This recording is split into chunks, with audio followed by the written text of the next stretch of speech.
Welcome to the CFB Dynasty podcast with hosts Matt Knowles and Brian McElfresh.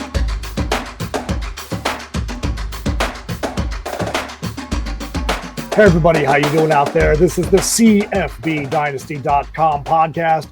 My name is Matt Knowles. As always, alongside of these two yokels over here, we got down here Brian McElfresh, and over here, one of these sides, we got Doug Gravely, B-Mac. Doug, are you excited for this show today? What up? What up? I am super excited. You know what excites me, Matt? What does excite you, B-Mac? I get a twitch or something every once in a while now as we get closer to the season. It might be waking up on a Saturday and hearing like a Home Depot commercial that makes me think of College Game Day or whatever. But 44 days till week 0 and subsequently our draft. I cannot wait. So we've got all this prep that we've been working on, all these rankings. And now we're looking to expand and everything and get into our full Devy rankings. But holy cow, it's feeling close, but then it's also so far away. And then we're going to get within 43 days from now, and we're going to be like, I'm totally not prepared for the draft. I mean, you just know how it goes. We've been talking about this for months. We're going to get to a day before and be like, I need more time. Yeah, it's because somebody will, like Alabama will feature a single highlight, and you'll be like, oh, man, maybe I should move this wide receiver up my board. those highlights have a way of affecting the draft board a little bit too much. So one of the things we're going to do today, as you see at the bottom, we're going to go over the ultimate guide to college fantasy football setup. We like to try and do this every year because we know that those of you that are paying attention to the show as the year goes along are probably people like us that are diehards. But every year, interest is growing from year to year.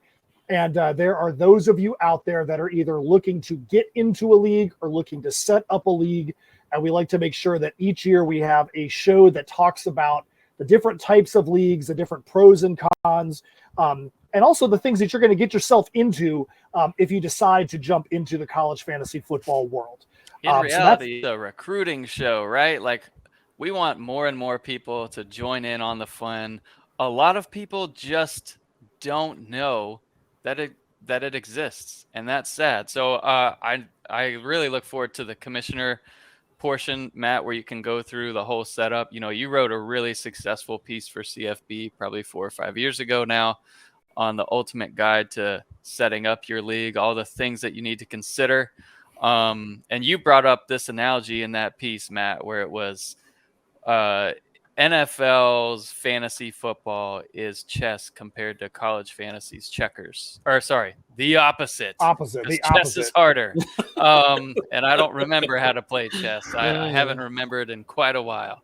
But anyways, there are people talking about it. I'll throw it up on the screen for those of you on YouTube. But yeah, here's our boy John Lobb, and I know Jared Palmgren has done a lot of the same stuff at like a Georgia game, but here he is at a massive audience here in front of UConn and getting people to play college fantasy football. And I saw Eric Froton just talking about it yesterday.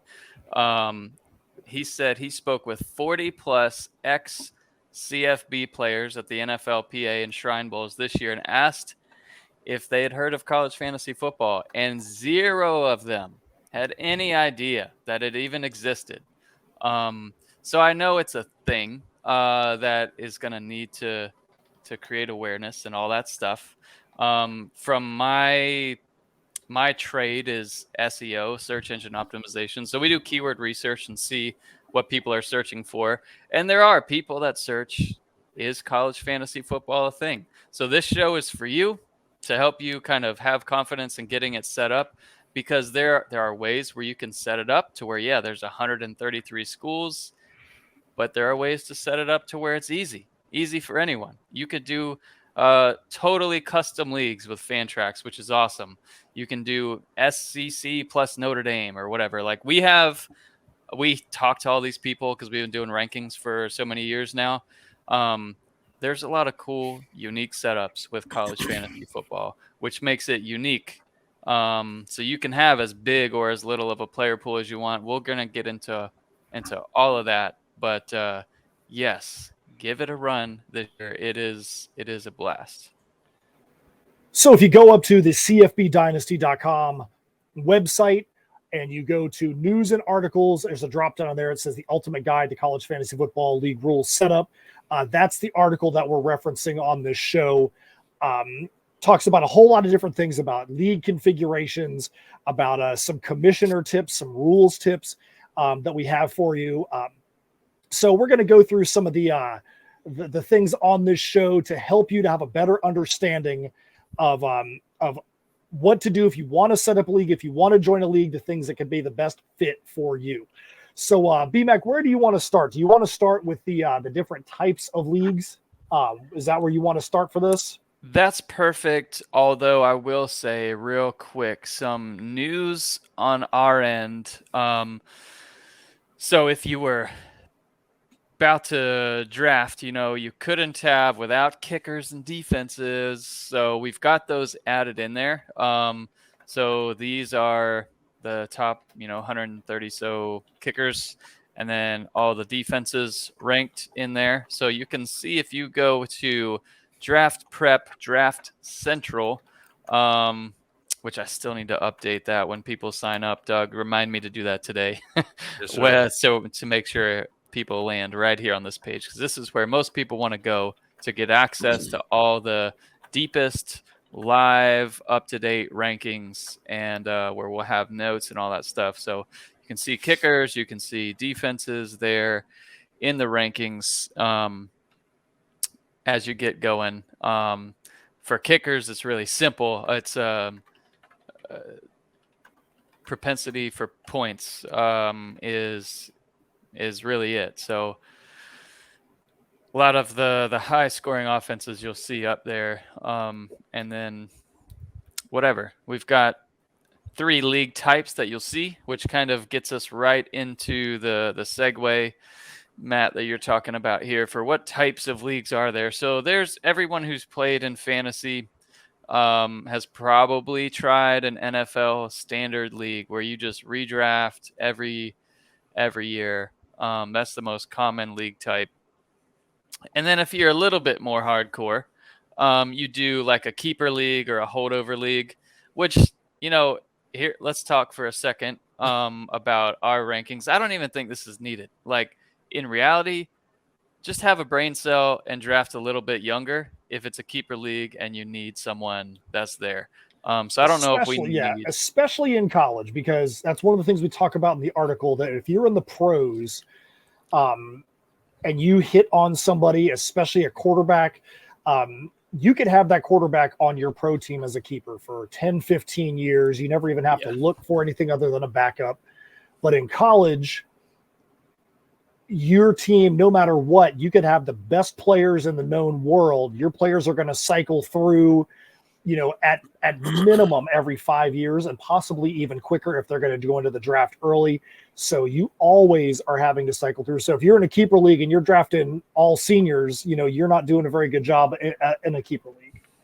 Yeah. So I think we should just kill that. Like, I don't think that's really necessary. Just know that if you have a couple senior quarterbacks, you should balance out your roster with a couple younger guys that you can use as keepers for your future league. I know, Matt, when you started the one league, we had, I think, 3 holdovers every year. So there could be 3, there could be 5, there could be 8. That's a totally custom number. But in reality, if it's a college-only league and you're in a keeper league, you just typically want those younger guys. But of course, you make a run for the championship any year you can. Have like a senior laden or junior laden team. And then there's dynasty / Devy rankings, which, our home league is, where you draft these players in college, but you've got your college roster and then they all graduate up to your NFL team. So you want to have a good balance of NFL talent paired with college points. That's not how every Devy league is. A Devy league could be just, and Fantrax now offers this, by the way, which is awesome. They tweeted about it like 2 weeks ago. which maybe is something our league should consider, but we've been on CBS for the pros for so long. It's got all the history and all that stuff, which is great. But anyways, there are Devy leagues where you just have your NFL team. You play NFL only in terms of fantasy points. And then you can just kind of keep assets and draft assets and trade for assets of college players that have NFL potential. So, for example, you could have had Bryce Young on your team for a few years, just kind of sitting there while he's at Alabama, not getting you any points or anything. And then when he comes up, then boom, he's on your NFL team. So that would be a standard Devy league, or you can call it like, there's the Campus to Canton crew and all those guys who put out their rankings for leagues like us, like we do. So it's more of, we called it dynasty, whatever. You have these players in college, then they graduate up to your pro team, and you don't ever draft again in the NFL other than waiver wire pickups and all that stuff. So yeah, I think we should kill the keeper version here unless we get an outcry on YouTube and all that stuff. But I did want to say too, quickly while we're early in the show, man, it helps a ton if you guys would like, comment, subscribe on YouTube, review us on the podcast networks. We've been really bad about asking for it. And I know if you listen to any other podcasts, that's good. They're asking for it all the time. So it would really do us a solid to help get those numbers up. And well, and the thing is too about that as well is that we want to know what you guys want to know. True. I do a lot of emceeing and interviews at Comic-Cons, and one of the things I tell people is I want them to get up to the front and ask their questions early on, because I could talk with one of the celebs and we could just have a conversation about what the heck we want to talk about. But if it's not the information that the people in the audience care about, then have I really done my job? Right. So it's the same premise here, where it's like, we could talk about whatever the heck we want to talk about, but if it's not of interest to you guys out there that are listening, then are we really doing the job that we need to do? So let us know, give us your feedback. Like Brian said, wherever it is, whether it's Discord, YouTube, the podcast networks, let us know what you think. Let us know what you want to see more of. Let us know what you want to see less of, Doug. Whatever it could be. Just kidding, Doug. Just kidding. But yeah, let us know the information that you want to hear about so we can try to tailor the podcast to get you that information. The other thing that we're working on behind the scenes, we've talked about it a little bit in the Discord, and man, we will get better on social. We'll get better and more active on Discord and do better at shorts and other things that we need to be focused on. But really, we're focused on the product lately and making sure that's good to go. We're working on a set of tools, 5 or 6 tools that are going to be brand new in the college fantasy space that are going to help you set your lineups weekly. They're going to help you set your DraftKings, your FanDuel lineups. And it's going to be new data at your fingertips that you haven't had before in the college space. So we're really excited about that and the way it's going to look. And we're going to be tying that to Patreon most likely. So that still is TBD on that end, but it's going to be tools that will hopefully give us the data to help us set lineups that give us a better chance at making money on the daily fantasy sports, and then just beating out our competitors like me beating out Matt and Doug, hopefully in the league. But anyways, that stuff is coming. So that's actually a good segue right there. Why do you need these tools for college fantasy football? In this article, we gave a little stat here. I'm going to give you the stats. A slightly outdated because NFL roster sizes have changed. The number of college teams have changed just a little bit. But just to give you 2 big points here. So in the NFL, you've got 32 teams, approximately a 53-man roster. So that's basically about 1,696 players in total. Now, obviously, not all those players are fantasy eligible, but just for perspective, you have 1,696 players that you have to keep your mind on for the NFL. In college, you're talking about approximately 130. Now we have 133 teams. And say there's 125 players per team because you've got a 25-man class approximately coming in every year.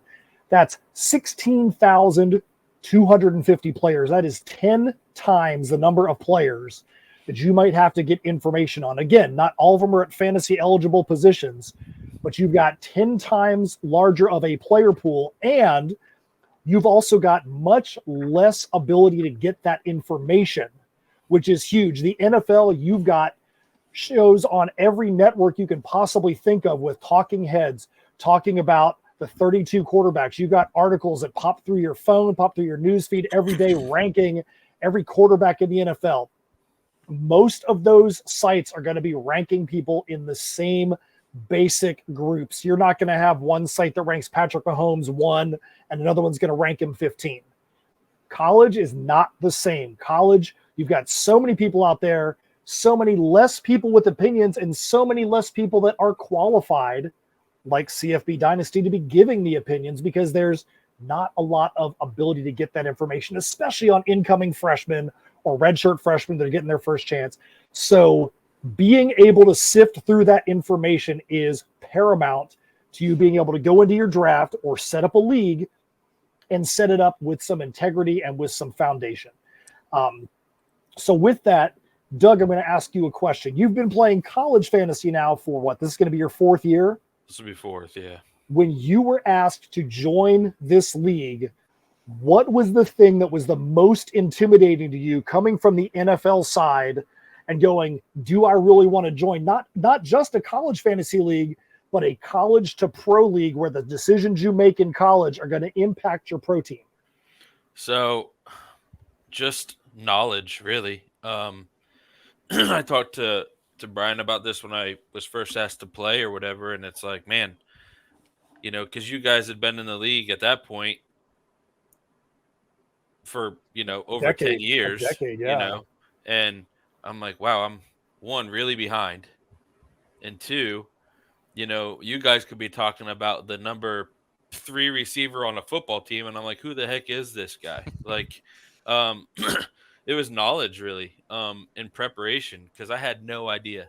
I was one of those college guys that would watch a Gator game, or because my buddies were Seminole fans or UCF fans, I'd watch those games with them or whatever.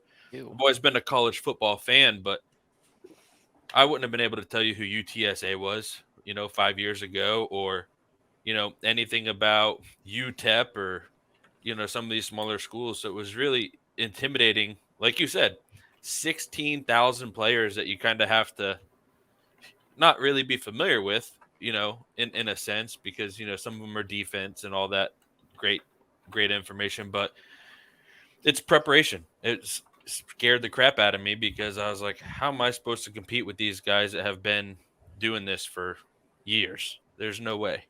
So now that you've been doing this for 4 years, how has that changed? What is the most intimidating thing to you now as compared to 4 years ago?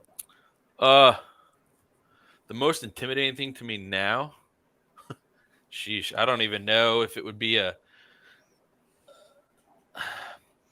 Is it Gordy? So, is it the playoffs? Is that intimidating? It's gotta be intimidating to me. Losing the championship by 0.2 points, because my kicker decided to run 9 yards instead of just kick the stinking field goal. But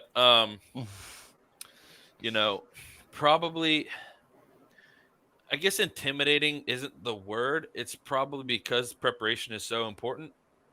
The fact that we were talking about differences in college and pro, right?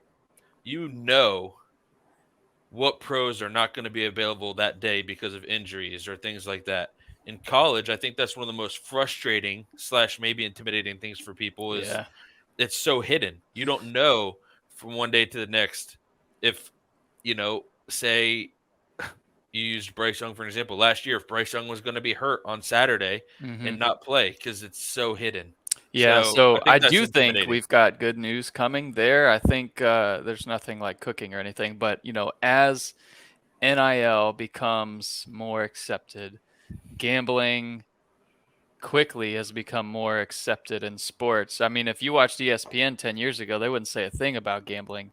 now there's like lines and all that stuff all over the place. It's during the games, they're Yeah. talking about the lines moving and go bet and For- this stuff during the football game. DraftKings and all that. They show you like DraftKings rosters and stuff. It's crazy. And so as that gets bigger and NIL is a thing, I think we're gonna get that eventually. Because to bet big, most of those guys want to know, this guy is legit questionable or probable or doubtful. And man, that is definitely a frustration for everyone. For sponsorships in general, it's just like if you have a race car, for example, you're not gonna invest a bunch of money on a guy whose cars broke down that weekend. It just, that's how it's going to work. One of the things too that really threw some stuff off was a few years ago when they said you could play up to 4 games and still redshirt. So then you'd have guys that were completely healthy that they're like, oh, he's already played 3 games this year. We're just going to sit him this game because we want him to be able to play in week 11 or week 13 and still be able to retain that potential red shirt. Mm-hmm. And that's happened a lot too. So the college league roster, if you're someone that's just coming into this, know there's a lot more variables that you could find on the roster side. So in the article we talk about, understand what the player pool is. If it's a league that you're setting up or a league that you're joining, you need to know what the player pool is that league uses. Is it everybody? Is it Power 5 plus Notre Dame? Is it a conference only? Understand the player pool that's being used, and then also understand, is it a single season redraft every year where no matter how good you do, how bad you do, you get a clean slate the next season? Like BMAC said earlier, is it a keeper league? Is it a college dynasty league, or is it dynasty to pro, college to pro? Each one of those is going to take a lot of different skills as far as how you prep your draft. And you also want to look at, and this may sound like an interesting point, you also want to look at who else is in the league, because you don't want to just start off a college to pro dynasty league like we have with guys that aren't committed, because the worst thing you could do is invest an incredible amount of time to get your team ready in a college to pro league, and then have the dudes that are like the bottom 5 guys in the league just phone it in and drop off and make stupid trades that are going to compromise the league. You want to make sure you got guys that are really committed. I'll give you a shout out to the MVP League, which is a league that was created because of CFBDynasty. One of the guys in the league, Mike Dillingham, he saw there's a bunch of guys out there that he knew would like to get into this league, but would never be able to get in this kind of league. And we've actually got a real world example about what I'm about to say. Kind of feel like your position is, you are going to put it in your will, because you're never going to leave the league. We've only had a few people leave this league. I think there's 10 owners out of the 12 that have been here since the beginning. So Mike Dillingham decided to start the MVP League, so there was a lot of these guys could get in and play. And we've always joked about that position being willed to someone. And then this past season, we literally got to see that happen in real time. My brother Mark passed away this a year ago, February 22. And Mike came to me and he said, look, I want the first thought here is to try and keep it in his family. Is there anybody in his family that you think would want to do it? And his 2 sons took his team over. So literally my brother Mark's team was willed down to his sons. That's so that just goes to show there's a certain level of commitment to these teams that have been built up over time.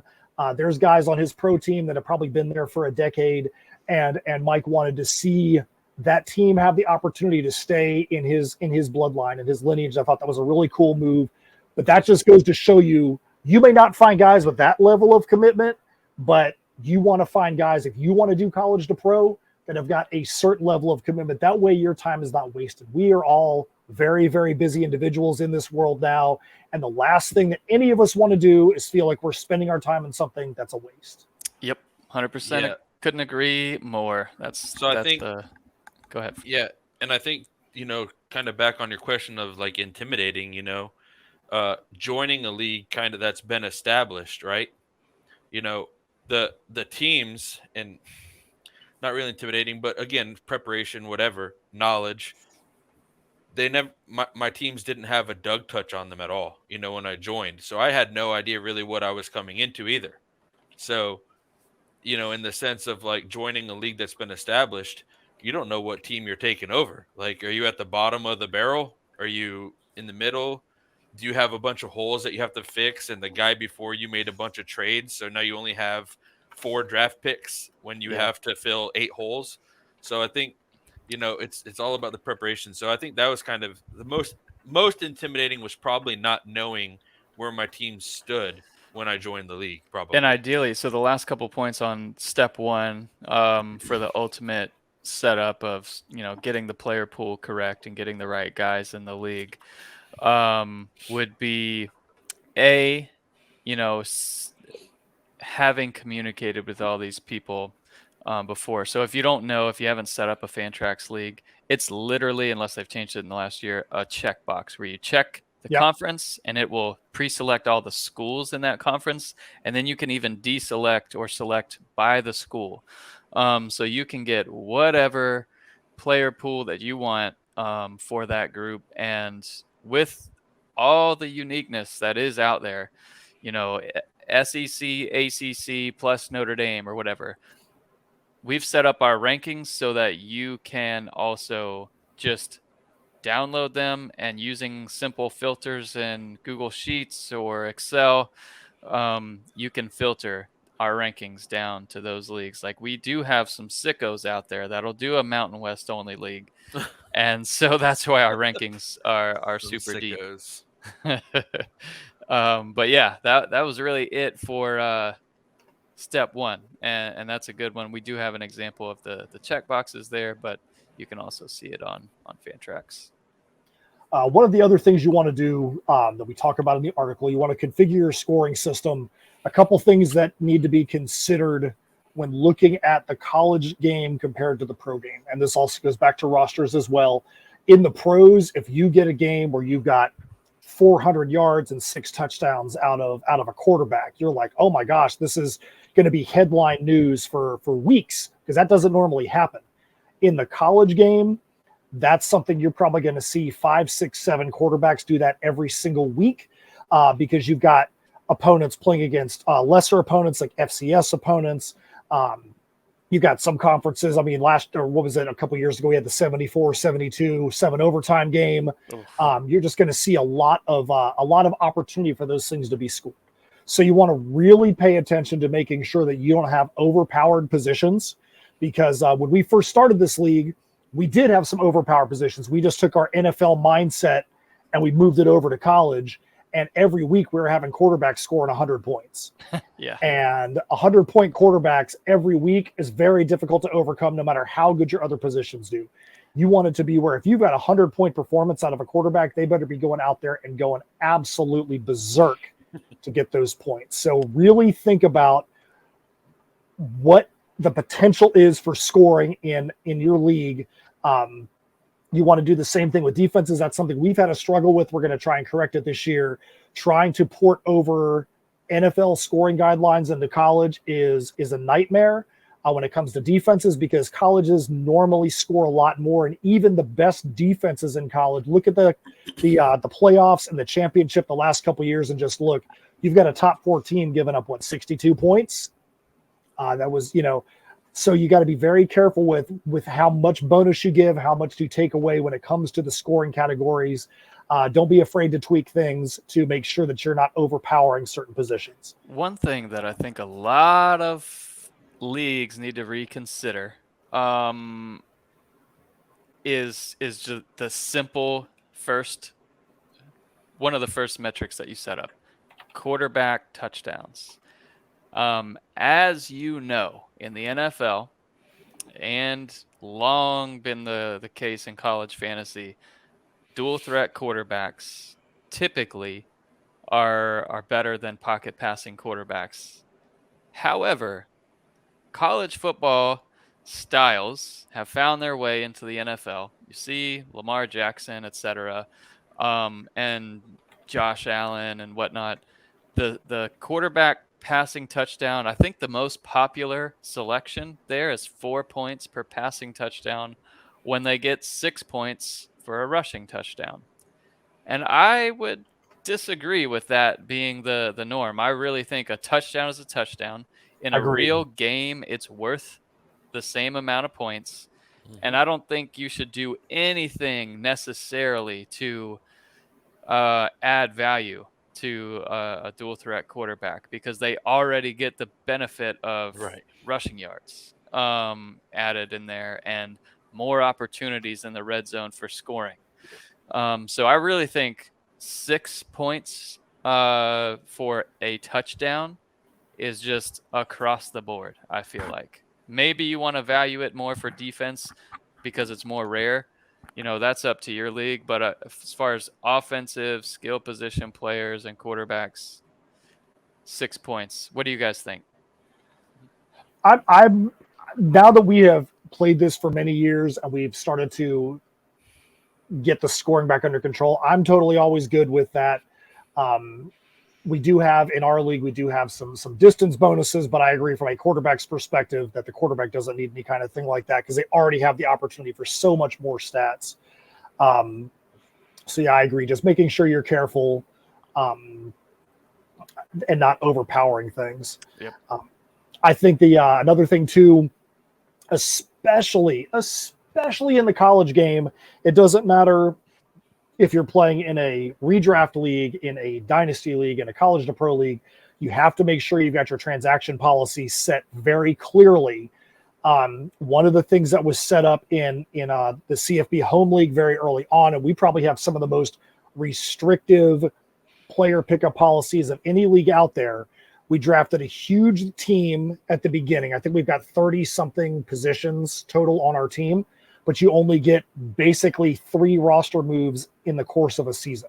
The reason we did that is because, like we said earlier, you could have guys 500 yards and 7 touchdowns every single week. And if you had the ability to just go pick up players right and left without any consequence, what's going to happen? Everybody in your league is going to go, okay, what team is playing against FCS Podunk State this week? What team is playing against the 133rd best defense this week? You can do that in the pros because there's not that many guys on the waiver wire. But even with 30 positions out there, we already said you're talking about 16,000 people that play college football every year. There's always going to be tons and tons and tons and tons of guys out there on the waiver wire. So set your transaction policies, make sure everybody understands what those policies are, and make sure that they make sense for your league so that way you can have competitive balance. If you don't do that, then the draft doesn't really matter. Exactly. I was going to make that point if you didn't. I hate that in most college fantasy leagues, it just totally devalues the draft. And that's one of the, for me and most of the people that I know that play, it's the favorite day of the year. It's everyone's hopeful. Maybe not everyone gets their guy, but it's fun. And to just devalue that really sucks. I like making it hard. I think to make it equivalent to the NFL, we'd need like 30 to 35 like owners in the league to make it to where it's like, all right, just open waivers are fine because there's not much out there. But in this scenario where you've got a common like 12 or 10 or 18 players, highly suggest following what Matt's saying there and really limiting the roster moves. You do need bigger rosters when you do something like that because, there are obviously bye weeks and injuries and things to consider.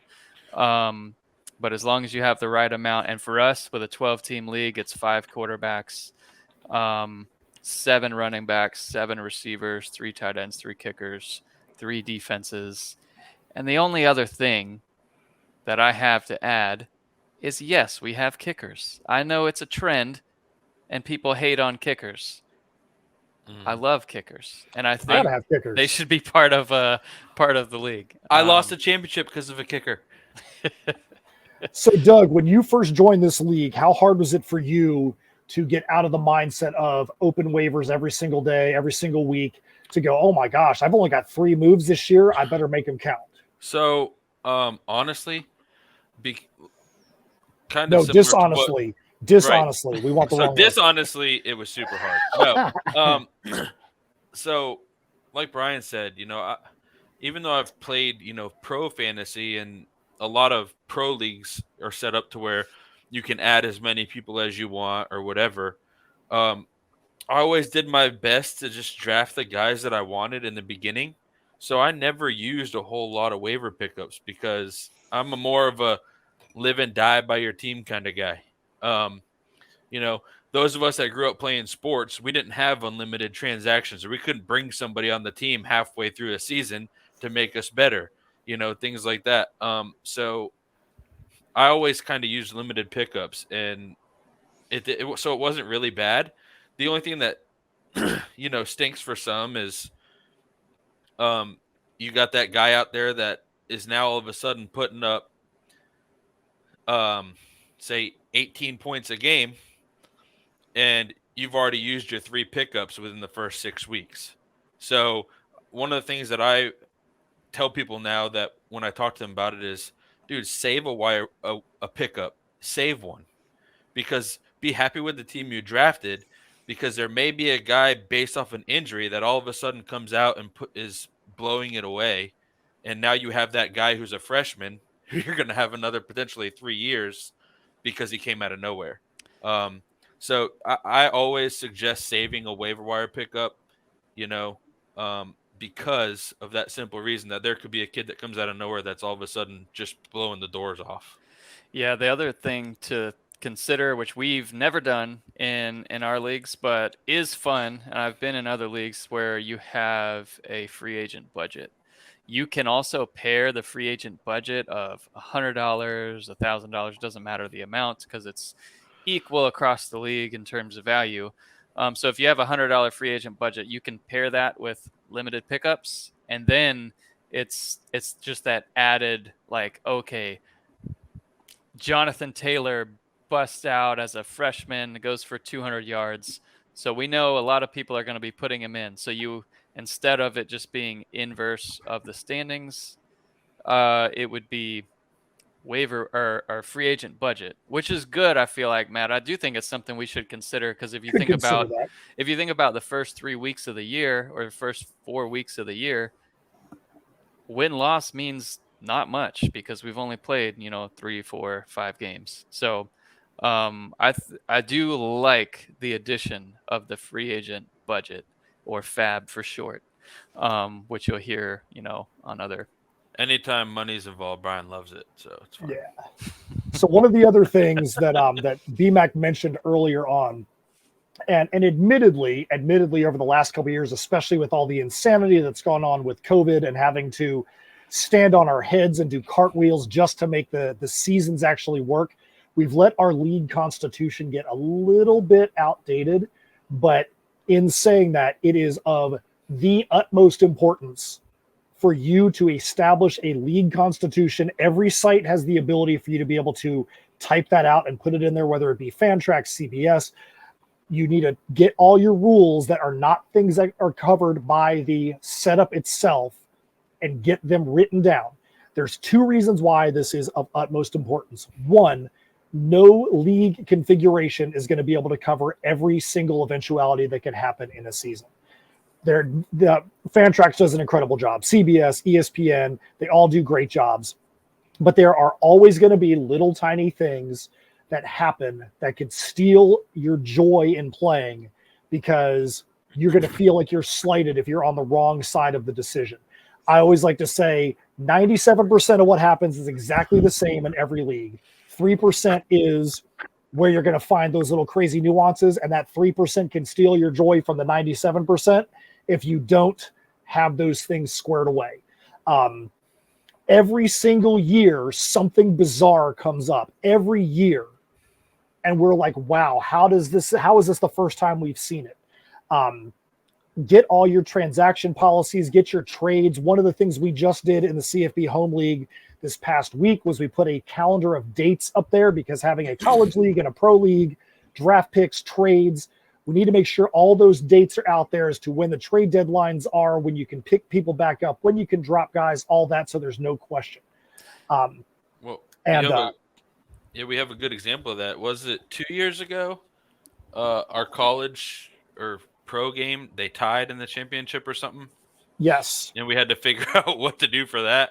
Well, yeah. Happened. Well, we have tiebreakers set up, but we said player in our constitution. and the one team had the player that had the best score overall, and then the other opponent, their defense on the bench went off, and we didn't know if specifically if that was is the defense included as a player in that scenario. If so, whatever. So we had a random, we played the next week or whatever. We let those two opponents kind of decide. But you're always going to run into that stuff. And then I feel like you've always got, every league has that guy, right? The complainer, the one that wants to skirt the rules a little bit, the one that is just always It's always looking for the loophole. Always looking for the loophole. Yeah. Anyways, yeah, those are all solid points. So one of the things that we like to bring up to people when they ask, why is it important to have a constitution? Doug was not around when the Ryan Tannehill rule came into being. But since Doug has been around, the Ryan Tannehill rule, which came about in 2010, has had to be used. But this is a rule that came about literally a decade before he started playing college fantasy football. What is the Ryan Tannehill rule, you might ask? Ryan Tannehill started off as a wide receiver at Texas A&M. He was rostered as a wide receiver in Fantrax. They had a bunch of injuries. Ryan Tannehill became the starting quarterback at Texas A&M. Not a big deal, you might say. It is a big deal when this changed a playoff game where one of the players in our league, Gordy, played by the rules that we had established, started Ryan Tannehill as a wide receiver. Ryan Tannehill, in that game that he started as a quarterback the first time, 449 yards and 4 passing touchdowns as a wide receiver on his roster. Needless to say, that pushed him forward and got him into the championship game that year because it was basically like he played with 2 quarterbacks. So we had to establish the Ryan Tannehill rule that if you've got a player that is playing out of position, you cannot knowingly start someone in a position that is not their position for that week. We've had to implement that. Lynn Bowden from Kentucky was the thing that's happened in the last couple of years where I think it was in the college playoffs, he transitioned from running back to quarterback, and we had to make sure that the person that had Lynn Bowden knew he could only be played at the new position instead of his previous position, so we didn't have to run into Ryan Tannehill part 2. But that just happened in the last couple of years. But we had to happened last year. Yeah, we had to establish that from 12 years ago, 13 years ago when it happened. And the joy and the good thing about having a constitution is that now the paper, the document that's there, is the one that sets the rules. It's not BMAC's opinion. It's not Doug's opinion. Nobody's going to get butt hurt. Nobody's going to lose their job. Nobody's going to get uninvited to Thanksgiving dinner because there's a heated argument that's going on. You go, hey, we've got the documentation over here. We've got the Constitution. Here's what the league rule is. If we want to change it for next season, we can. But for now, this is what the rule is. We've established this, and now the document is where all that energy and anger and frustration can be directed at, not an individual that's in the league. That's also going to help you to keep those guys in the league for future seasons because nobody's going to be like, forget this crap. I'm Eric Cartman. I'm out of here. Screw you guys. I'm going home. It lets that document be the thing that makes that decision. Well, it's a great rule because you know, like I said, it just happened last year with a player making a switch in a bowl game. Southern Miss, their quarterbacks were injured, and Frank Gore played quarterback in the bowl game, and he's a running back. So, there are situations like that happen all the time. Even in the pros, look at San Fran. If their quarterback in the playoffs would have gotten hurt, I think they were talking about McCaffrey was like Christian McCaffrey was the quarterback. He was warming up. Yeah. He was the only one that could actually play QB. It happens. So I think it's a great rule, honestly. And that's why, and Matt's done such a great job with this in our league. It gets amended all the time as things come up. And, we've done the same thing with, when the transfer portal happened, we do allow some leniency because you have some players like the running back that transferred to Ole Miss. He was Ulysses Bentley, Yeah. the fourth or whatever. He was a starter, 1,000 yards, 8 to 10 touchdowns, a couple years in a row, I think. Transfers and becomes the backup at Ole Miss, and really hasn't done much since then. And so, because of that and scenarios like that, we do allow 3 more transfer drops in the off season. But yeah, it's always fresh. Keep it fresh as things come up. You have a topic, maybe you vote on it, that kind of thing, and then gets added to the Constitution. The other thing that Brian and I established very early on, and I think Gordy might have been a part of this conversation as well, because Gordy's the one that had a part of the original idea. But you always want to make sure whenever you're considering a new rule or considering an amendment to a rule that it is not specifically targeted to just harm a specific owner or to specifically benefit an owner. That doesn't mean you don't have to close a loophole. If player Y is constantly screwing over his college team just to make his pro team be better and not caring about building his college team, you might have to close those loopholes. But if it's this guy's got too many good running backs, we need to go change the rule to harm his team, and he's playing within the rules, you want to make sure that you don't just make a rule just to go harm a specific person. Everybody should have the same ability to take advantage of a rule or be impacted by a rule. One of the things that we put into place, we allow 3 defenses in our leagues. One of the things that we put in a couple years ago was that you could only have 2 defenses that were Power 5. And we said that for the following season, you could only have 2 Power 5 defenses. Everybody was under the same guidelines, so that way somebody couldn't go out there and be like, I'm just going to go take 3 SEC defenses, because if you do that, then means you're only going to have, basically 5 teams and all they have is SEC defenses. Then other people are picking up scraps. So we made it where you had to go pick up a group of 5 or an independent non-Notre Dame defense as well. Well, we just had a rule change this year, with kickers, for example. So there's always stuff that's changing, because we talked about, for lack of a better term, basically a free kicker drop and adding another one, So there's every year, I've been in it. This is my 4th year. There's always been little things that's changed, and they benefit every team. And hopefully that's what Matt's article will do, is it'll be a nice guide for getting things set up in a way that's stable and provides new leagues with a great foundation. But then you're tweaking stuff along the way to match, your group, your group of owners or whatever. But I did, before we wrapped up, I did want to say I had one big omission in the league type portion.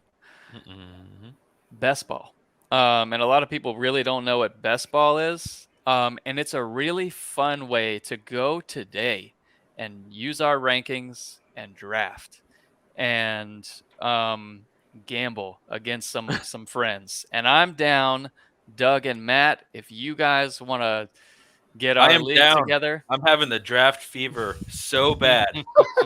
So let me tell you about this league and why it works now, because best ball is where there are no transactions all year long. You draft whatever, 5 quarterbacks, 7 running backs if you want. It doesn't really matter. And then each week, depending on what, how you configure the league, if it's a 1 quarterback league, you have 5 on your roster.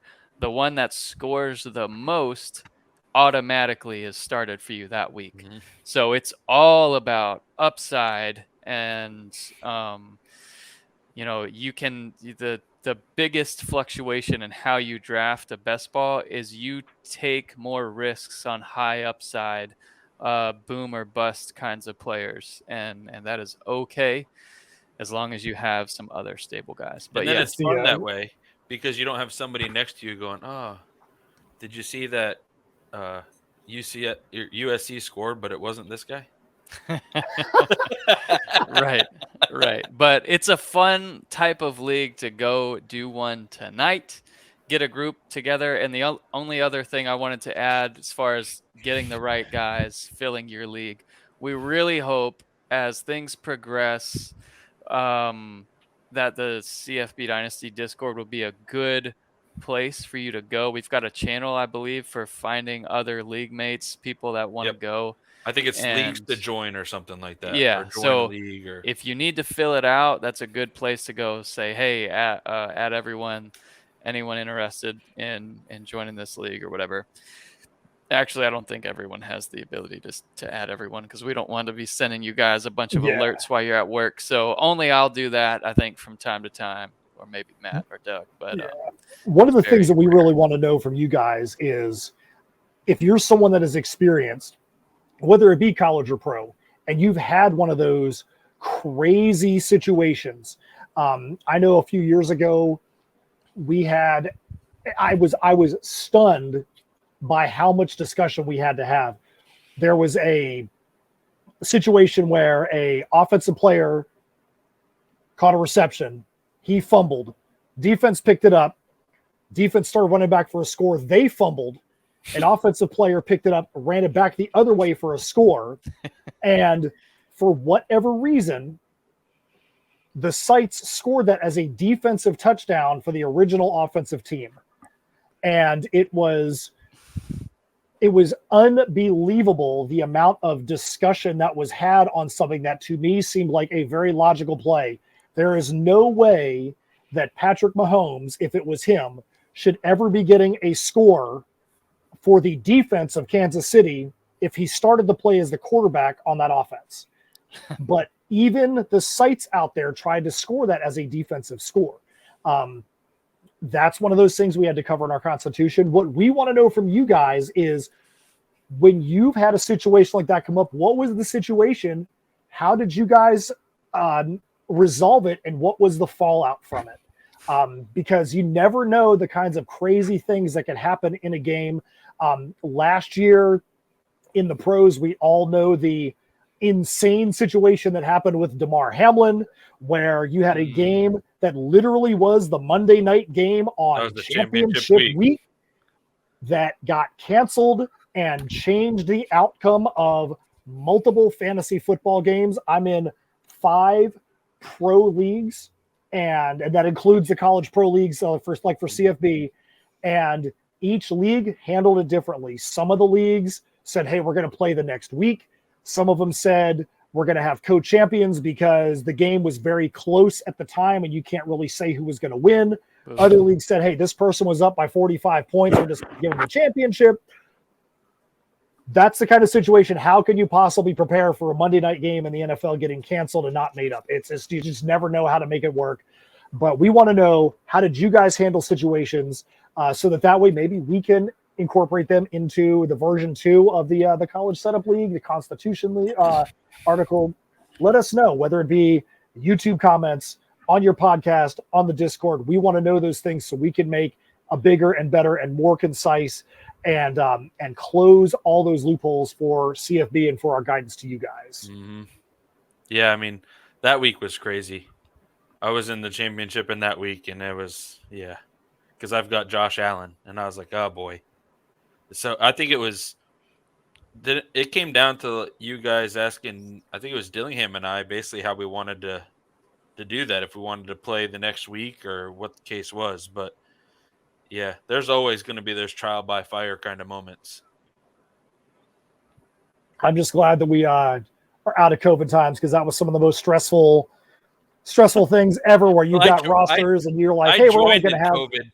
And I was like, dang, this is weird. And Brian kept telling me in the draft room that day, he's like, bro, it's not always like this, I swear. Yeah, it's not always like this.